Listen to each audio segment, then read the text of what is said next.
स्वामी विवेकानंद शक्ति के क्या मंत्र हैं, सफलता के क्या मंत्र हैं और आप कैसे सर्वप्रिय बन सकते हैं, इन स्वामी विवेकानंद के ब्यूटीफुल व्यूज, ब्यूटीफुल पंक्तियाँ।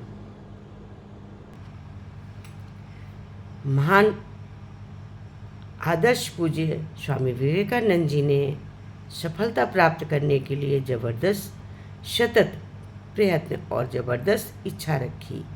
प्रयत्नशील व्यक्ति कहता है, मैं समुद्र पी जाऊंगा, मेरी इच्छा से पर्वत टुकड़े टुकड़े हो जाएंगे। इस प्रकार की शक्ति और इच्छा देखो। कड़ा परिश्रम करो, तुम अपने उद्देश्य को निश्चित पा जाओगे। ये एक बड़ी सच्चाई है। शक्ति ही जीवन और कमजोरी ही मृत्यु है। शक्ति परम सुख है, अजर अमर जीवन ही कमजोरी, कहीं न हटने वाला बोझ हो यंत्रणा है। कमजोरी ही मृत्यु है। संसार को बस कुछ सौ साहसी स्त्री पुरुषों की आवश्यकता है। उस साहस की अभ्यास करो जिससे सच्चाई जानने की हिम्मत है, जिसमें जीवन के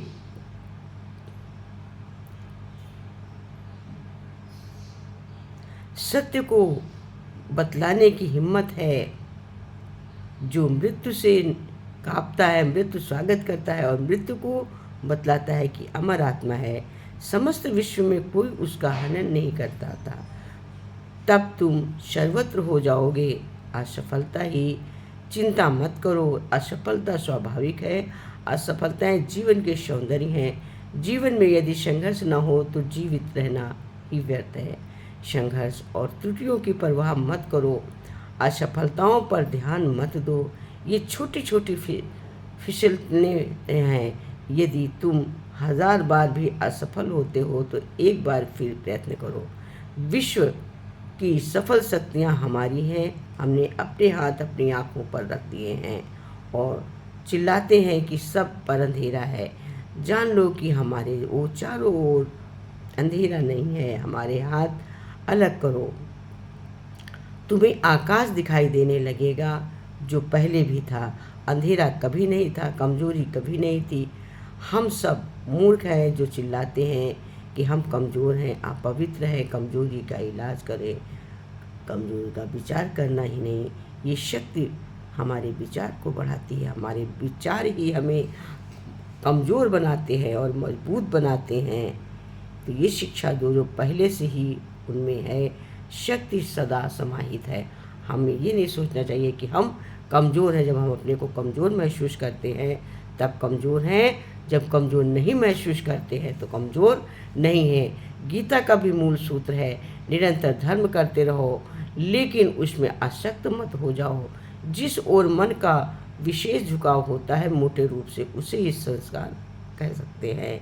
यदि मन को एक तालाब मान लिया जाए तो उसमें उठने वाली हर तरंग शांत होने के बाद भी पूरी तरह खत्म नहीं हो जाती, वो एक प्रकार का चिन्ह छोड़ जाती है। साथ ही ऐसी भावना का निर्माण कर जाती है जिसमें वो लहर दोबारा फिर से उठ सके।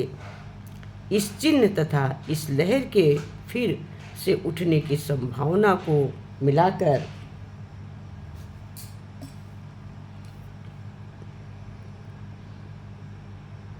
हर संस्कार कह सकते हैं। हमारा हर काम प्रत्येक अंग संचालन के करके विचार करके मन पर इसी प्रकार का एक संस्कार छोड़ जाता है। भले ही ये संस्कार ऊपरी दृश्य से स्पष्ट न हो लेकिन अज्ञात रूप से अंदर ही अंदर कार्य करने में विशेष प्रबल होते हैं। हर क्षण जो कुछ संस्कारों के समुदाय से की परिस्थिति में होता है, इस क्षण को मेरे जीवन के अतीत के समस्त संस्कारों का प्रभाव है, इसे ही चरित्र कहते हैं। और प्रत्येक मनुष्य का चरित्र इन संस्कारों की समष्टि द्वारा ही निर्मित होता है। यदि अच्छे संस्कार प्रबल हो तो इंसान का चरित्र अच्छा होता है और यदि अशुभ संस्कार बलवान हो तो चरित्र बुरा। यदि एक मनुष्य निरंतर बुरे शब्द सुनता रहे तो बुरे विचार सोचता, बुरे कर्म करता रहे तो उसका मन बुरा संस्कारों में भर जाएगा और बिना उसके जाने के ही वे संस्कार उसके समस्त विचारों तथा कर्मों पर अपना प्रभाव डालेंगे।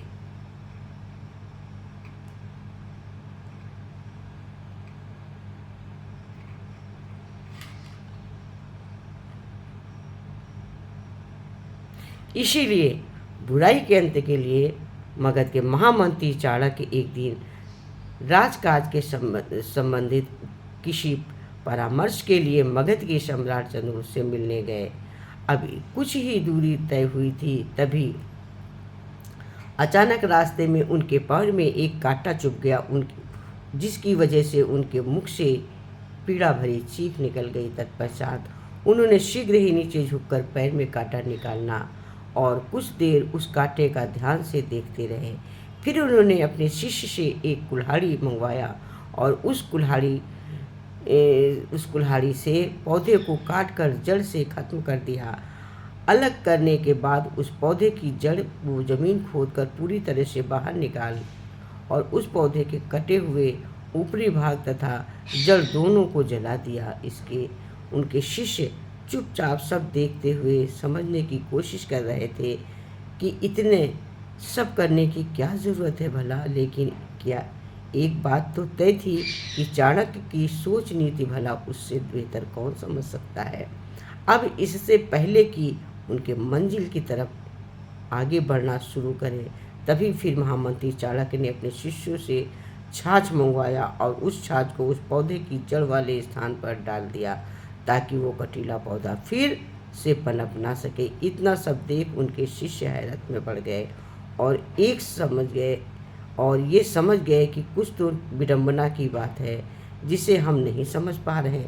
तभी वहाँ खड़े सभी शिष्यों से एक शिष्य जिज्ञासावश बोला, गुरुजी, इतना कुछ मात्र कटीले पौधे को निकालने के लिए इतनी मेहनत और समय क्यों बर्बाद किया आपने? यदि आप हमें आदेश देते तो हम तुरंत काट कर दिए होते। शिष्य की बात सुनकर चाणक्य मुस्कुराए और बोले, ये सब मैंने तुम सभी को सीख देने के लिए स्वयं किया है।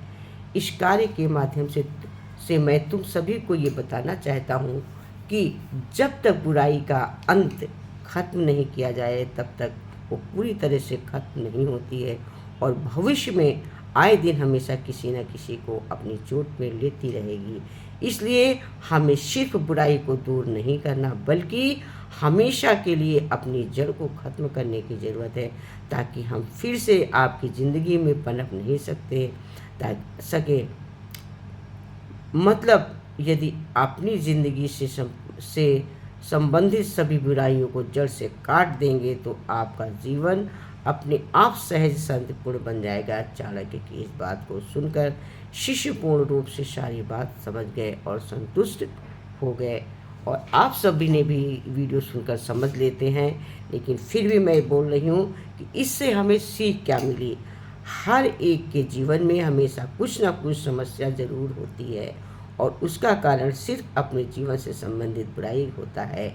हम सबको ज़रूरत है अपने अंदर और अपनी ज़िंदगी में जुड़ी हुई हर बुराई को ख़त्म करने की, तभी आप असली सुख का और शांति का मज़ा ले सकते हैं, जान सकते हैं।